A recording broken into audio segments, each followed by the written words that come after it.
Good morning, students. I am your science teacher Sushmita Roy. Welcome to your online science class once again. आप जानते हैं कि ये chapter मैंने आपको एक दूसरे वीडियो में पढ़ाया है, तो आज हम केवल इस चैप्टर की एक समरी देखेंगे. So let's start the chapter. What is reproduction? Living things जैसे कि प्लांट्स, एनिमल्स एंड ह्यूमंस में अपने ही जैसे न्यू और छोटे इंडिविजुअल्स बनाने के पावर होती है ना, उसे हम रिप्रोडक्शन कहते हैं. यानी लिविंग थिंग्स अपने जैसे न्यू इंडिविजुअल्स को बना सकते हैं अपने नंबर को इंक्रीज करने के लिए, इसे ही हम रिप्रोडक्शन कहते हैं. इस चैप्टर में हमें प्लांट रिप्रोडक्शन के बारे में पढ़ना है.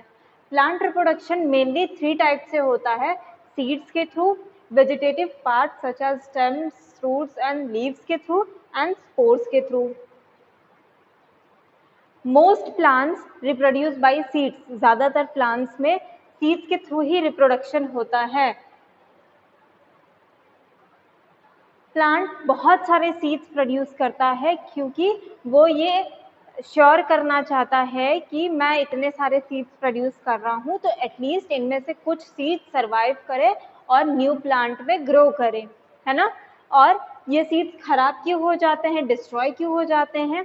कुछ seeds excessive heat and cold की वजह से डिस्ट्रॉय हो जाते हैं, यानी बहुत ज़्यादा गर्मी में रहने की वजह से या बहुत ज़्यादा ठंड में रहने की वजह से खराब हो जाते हैं. कुछ सीड्स को एनिमल्स खा जाते हैं या क्रश कर देते हैं जिसकी वजह से वो खराब हो जाते हैं. और कुछ सीड्स को विंड या तो अपने साथ उड़ा ले जाती है या पानी के साथ वो बह जाते हैं, इसीलिए वो खराब हो जाते हैं. अगर सीड्स मैच्योर ना हो पूरी तरीके से तो भी वो नए प्लांट में ग्रो नहीं कर सकते हैं, इसीलिए सीड की क्वालिटी का अच्छा होना भी ज़रूरी है, तभी वो नए प्लांट में ग्रो कर सकते हैं. Structure of seed. आप देख रहे हैं कि सीड में एक ब्राउन कलर की आपको कोटिंग दिख रही है, इसे हम सीड कोट कहते हैं. सीड कोट सीड को और बेबी प्लांट को प्रोटेक्ट करने का काम करता है. सीड कोट के अंदर जब आप इसे 2 पार्ट में डिवाइड करेंगे सीड्स को, एक बेबी प्लांट दिखाई देगा जिसे हम एम्ब्रियो कहते हैं. एम्ब्रियो जब तक अपनी खुद की लीव्स नहीं ग्रो कर लेता, एक छोटे प्लांट में डेवलप नहीं हो जाता, तब तक ग्रो करने के लिए उसे जो एनर्जी होती है वो कॉटिलिडन में स्टोर फूड से मिलती है. यानी ये जो आप व्हाइट पोर्शन या क्रीम कलर का पोर्शन देख रहे हो, इसे हम कॉटिलिडन्स या सीड लीव्स कहते हैं, जिसमें बेबी प्लांट के ग्रो करने के लिए एनर्जी और फूड स्टोर होता है. इसके बाद जब ये बेबी प्लांट थोड़ा ग्रो करता है और इसमें से टाइनी रूट और शूट निकलना शुरू करती है, तो उस टाइनी शूट को हम प्लम्यूल बोलते हैं और टाइनी रूट को हम रेडिकल बोलते हैं. अगर सीड में 2 सीड लीव्स या कॉटिलिडन्स प्रेजेंट हैं तो उसे हम डाइकोटिलिडनस सीड कहते हैं. For example pulses, mango, bean and pea. और अगर सीड में केवल एक ही सीड लीफ प्रेजेंट हो तो उसे हम मोनोकॉटिलिडनस सीड कहते हैं. फॉर एग्जाम्पल व्हीट, राइस, मेज, ज्वार एंड बार्ले, ये सभी मोनोकॉटिलिडनस सीड्स हैं. नेक्स्ट है जर्मिनेशन ऑफ सीड. जर्मिनेशन क्या होता है? एक सीड से नए प्लांट के ग्रो करने के प्रोसेस को ही हम जर्मिनेशन कहते हैं. जर्मिनेशन के लिए प्लांट्स को एक फेवरेबल कंडीशन की ज़रूरत होती है. वो फेवरेबल कंडीशन क्या है? सीड से प्लांट को ग्रो करने के लिए फेवरेबल कंडीशंस की ज़रूरत होती है. वो फेवरेबल कंडीशंस क्या होती हैं? कि सीड को प्रॉपर अमाउंट में सनलाइट मिले, यानी वार्मथ मिले, उसके बाद वाटर मिलना चाहिए, यानी उसके आसपास मॉइस्चर होना चाहिए, तभी वो उसको सोख कर सॉफ्ट होगा और सीड कोट उसका हटेगा और न्यू प्लांट ग्रो करना स्टार्ट कर पाएगा. इसके अलावा उसे ऑक्सीजन और कार्बन डाइऑक्साइड यानी एयर की भी ज़रूरत होती है. जब उसको टेम्परेचर, वाटर और एयर प्रॉपर अमाउंट में मिलेगा तभी एक सीड से न्यू प्लांट ग्रो कर सकता है. आप देख रहे हैं यहाँ पर ये एक सीड है जिसे सॉइल में बोया गया है. धीरे धीरे इससे एक टाइनी रूट निकलती है, फिर वो रूट और डेवलप होती है, फिर शूट निकलना शुरू होती है. तब तक ये प्लांट कॉटिलिडन से ही अपना फूड लेते रहते हैं.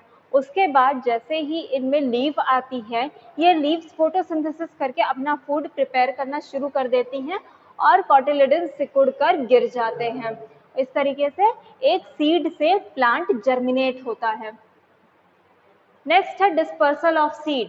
अगर पेरेंट प्लांट के सभी सीड्स उसके आसपास ही गिर जाएंगे और ग्रो करने लगेंगे तो उन प्लांट्स के बीच में कंपटीशन बढ़ जाएगा स्पेस के लिए और टेम्परेचर के लिए, सनलाइट के लिए, है ना। तो इसीलिए प्लांट्स क्या करते हैं, अपने सीड्स को डिस्पर्स करते हैं, यानी दूर तक फैला देते हैं अलग अलग मेथड से, ताकि उनके बीच में कंपटीशन रिड्यूस हो और ज़्यादा प्लांट्स सर्वाइव कर सके। Dispersal of seeds takes place with the help of agents like wind, animals, humans, water and by the explosion of fruits.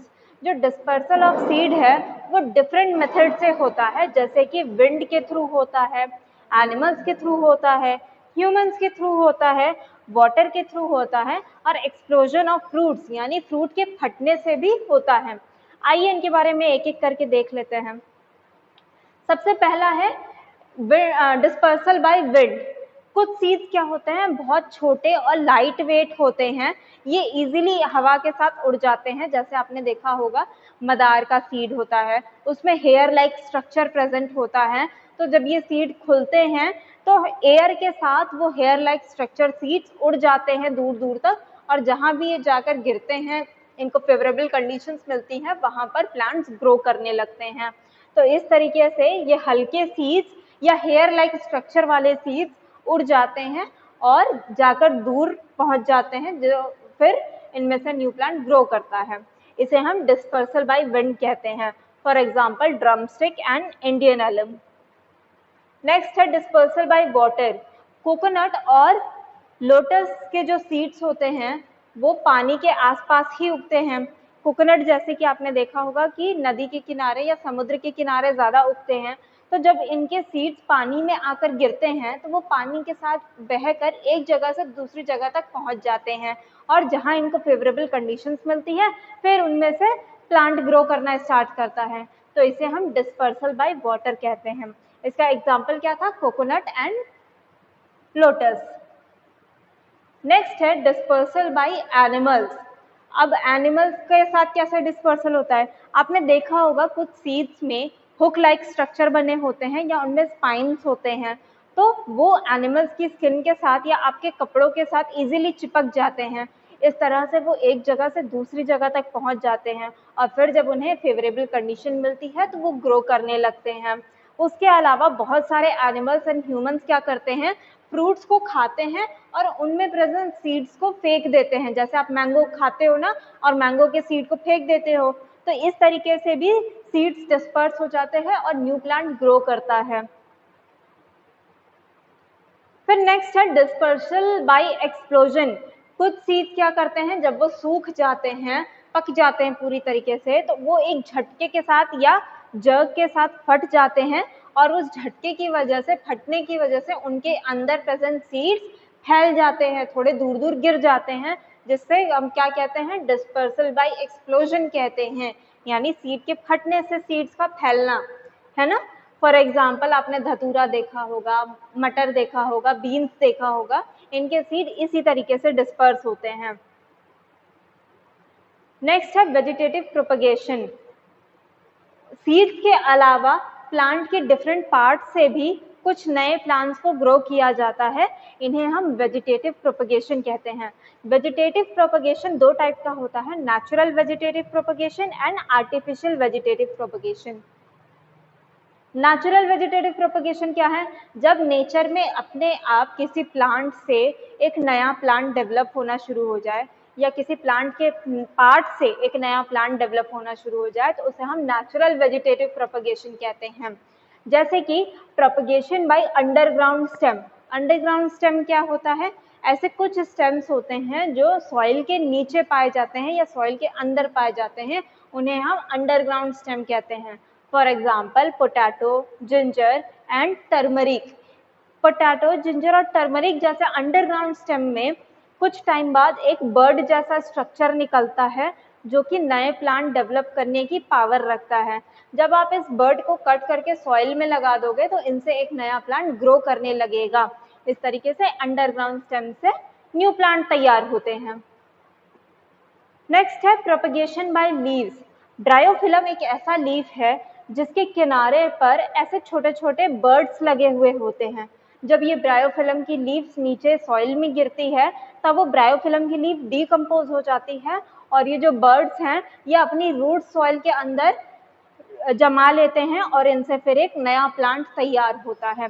इस तरीके से प्रोपगेशन बाय लीव्स होता है। नेक्स्ट है प्रोपगेशन बाय स्टेम कटिंग्स। अब propagation by stem cutting का क्या मतलब है? आपने अपने घर के आसपास देखा होगा या अपने घर में देखा होगा कि अगर रोज का या हिबिस्कस का यानी गुड़हल का हम स्टेम काट के सॉइल में लगा दें तो कुछ टाइम के बाद उसमें से न्यू लीव्स और रूट ग्रो करने लगती है, यानी स्टेम से ही नए प्लांट का ग्रोथ होने लगता है। तो इस तरह के प्रोपगेशन को हम स्टेम कटिंग कहते हैं। और ये आर्टिफिशियल वेजिटेटिव प्रोपगेशन क्यों कहलाता है? क्योंकि ये नेचर में अपने आप नहीं घटता, ये ह्यूमंस के द्वारा किया गया एक्ट है। ह्यूमंस स्टेम को काटकर सॉइल में लगाते हैं तब इनमें से नया प्लांट ग्रो करना शुरू करता है, इसलिए इसे आर्टिफिशियल वेजिटेटिव प्रोपगेशन कहा गया है। नेक्स्ट है प्रोपगेशन बाय लेयरिंग। कुछ प्लांट्स की ब्रांचेस थोड़ी फ्लेक्सिबल होती हैं। अगर उनमें से थोड़े से लीव्स को हटाकर उनको सॉइल के नीचे थोड़ा सा दबा दिया जाए तो थोड़े टाइम बाद उनमें से रूट्स डेवलप होने लगती हैं और ये धीरे धीरे पेरेंट प्लांट से डिटैच हो जाते हैं यानी अलग हो जाते हैं और इनका जो टिप है वो एक नए शूट की तरह ग्रो करने लगता है, नए प्लांट की तरह ग्रो करने लगता है। इसे ही हम प्रोपगेशन बाय लेयरिंग कहते हैं। नेक्स्ट है propagation by grafting. Propagation by grafting का यूज वहाँ किया जाता है जहाँ हमें दो वेराइटीज को मिक्स करके एक नई वेराइटी बनानी होती है जो हमारी इच्छा के अनुसार बेटर होता है, तो वहाँ पर हम प्रोपगेशन बाय ग्राफ्टिंग का यूज करते हैं। इसमें दो प्लांट्स का यूज करते हैं, एक प्लांट की शूट का यूज होता है और एक प्लांट की रूट का यूज होता है। जिस प्लांट की शूट का यूज होता है उसे हम सायन कहते हैं और जिसकी रूट का यूज होता है उसे हम स्टॉक कहते हैं। तो सायन और स्टॉक को एक जगह पर टच करके बांध दिया जाता है टाइटली और कुछ दिनों के लिए छोड़ दिया जाता है। फिर देखा जाता है कि उनकी टिश्यूज आपस में जुड़ गई हैं और वो एक नए प्लांट की तरह ग्रो करने लगता है। इसे ही हम प्रोपगेशन बाय ग्राफ्टिंग कहते हैं। Next is cultivated plants and crops. जब ह्यूमंस अपने यूज के लिए या फूड के लिए किसी भी प्लांट को बहुत बड़ी क्वांटिटी में ग्रो करते हैं और उसका यूज करते हैं तो उसे हम क्रॉप्स कहते हैं। For example rice, grain, jute, cotton, इन सब का यूज हम करते हैं ना, और इनको बहुत ज्यादा क्वांटिटी में ग्रो किया जाता है, इसलिए ये सब क्या है, क्रॉप्स के एग्जाम्पल्स हैं। इंडिया में सीजन के अकॉर्डिंग क्रॉप्स को दो पार्ट में क्लासिफाई किया गया है, यानी दो भाग में बांटा गया है। First is kharif crops. ऐसी क्रॉप्स जो जून से अक्टूबर के बीच में ग्रो की जाती हैं, यानी गर्मी के सीजन में ग्रो की जाती हैं, उन्हें हम खरीफ क्रॉप्स कहते हैं। फॉर एग्जाम्पल राइस, मेज, ज्वार एंड बाजरा। और रबी क्रॉप्स क्या हैं? नवंबर से अप्रैल के मंथ में जो प्लांट्स ग्रो किए जाते हैं, जो क्रॉप्स ग्रो की जाती हैं, उन्हें हम रबी क्रॉप्स कहते हैं, यानी विंटर सीजन की क्रॉप्स कहते हैं।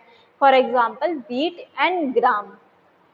आई होप आपको ये चैप्टर समझ में आया होगा students. Thank you for watching.